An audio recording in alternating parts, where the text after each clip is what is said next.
The farm families that own Cabot are happy to be stuck in Vermont. Bring out some colors in my silver. You'll see the difference. Welcome to Stuck in Vermont, brought to you by 7 Days. My name is Ava Sahlberger. We're here at Ornament Studio in Jeffersonville, Vermont. My name is Silvio Mazzarese. I'm fourth-generation jeweler. Silvio was robbed of about $6,000 of raw materials and jewelry.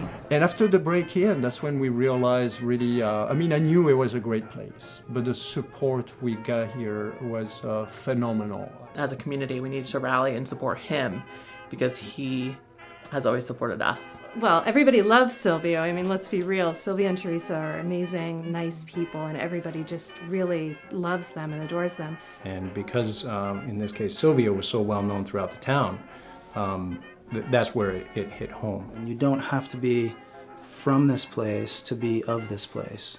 I lived in Europe, I lived all over the US, and even in Europe, I've never felt that sense of a community and that sense of help. My father was a jeweler, all of his brothers, and I hope to pass down to my girls. Working with your hands has to be a passion. And more, crafts is a dying art, but I think it's coming back, and especially in Vermont. In 2008, he moved to Jeffersonville with his wife, Teresa, and their 2 children, and opened Ornament Studio. People coming in the shop, looking at our work and loving it, and being happy that we were on Main Street and opening up a little jewelry store. Like Silvio feels, to me, he feels like he's been part of this town forever. You need to quench precious metals. They become more malleable. Spoons have been in the family for a long time, so I'm going to make bracelets out of them. Like my family used to use a lot of their raw material were either spoons or coins. My family was the first family to settle Jeffersonville. It was important for me to stay. And obviously I tattooed the town border on my leg, so it's, in a dorky way, really important to me. So my family goes back, as does Justin's, a long way here. In Vermont, the only town I know is Jeffersonville. That's where we landed, and that's where we want to stay. So it's really a lot of people that come in with the same values and ideals. People come here for that quaintness and for that sense of community. Jeffersonville's amazing. I moved here 4 years ago and realized suddenly that this is home. I've lived in the town for 9 years now. I have 2 children that attend the local school. And I think what's unique about the state police is that we live in the towns that we patrol. It's meaningful to us to be here. Certainly in a time when rural Vermont is struggling to keep young people around, working on the village centers and trying to get businesses here and make them feel welcome and valued. As I said, we've had a lot of burglaries here in Chittenden County, Charlotte, Heinsberg, Jericho, and Underhill. For some reason, we always see it at this time of the year that crime has a tendency to go up. And of course it affects the small businesses because usually they're the ones that are targeted. Like when something like a break-in happened, it was such a shock for the whole community. To read on the local forum that Silvio's shop had been broken into, everybody was talking about it. Where this occurred, too, is in the middle of our community. So people know about it and people see it. And also, Silvio is just very well known throughout the town. As a matter of fact, he coached my son's soccer, and it hits to the heart and it hits to the community a little bit harder because you know who the victims are.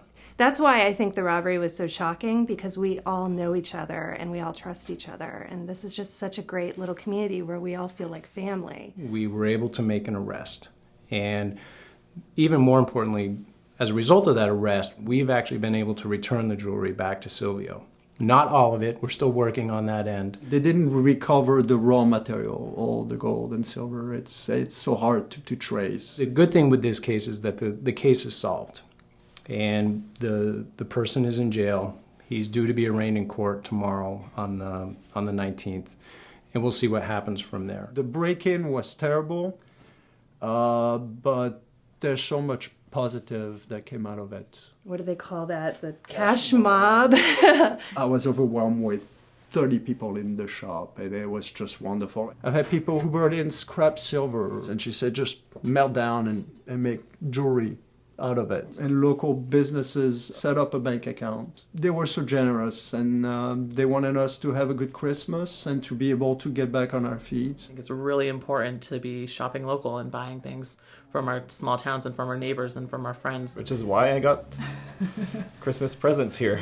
I always heard there's that Vermont value, there's that Vermont thing, and I never got it until now. That's what Vermont's about. I think that it shows that we take care of each other. We take care of people that need help, that need assistance. Those of us that have traveled around, it's rare to be so connected to a place. Really now we are part of the community. We feel very welcomed, and it's a great feeling. When cares pursue me, I'm never gloomy. I keep on singing a song. Though the clouds hang low, I laugh and woe and go rolling along. Nice to see a silver lining here in a small Vermont town. We'll get stuck with you again real soon. Happy holidays, everyone. See this right here? Yeah. This is basically a quarter of a town called Sterling. In 1783, they came to Jeff, and I think they realized at that time that they'd want to be here, not up there. That's how they got here. That's crazy. And that's why I'm stuck here.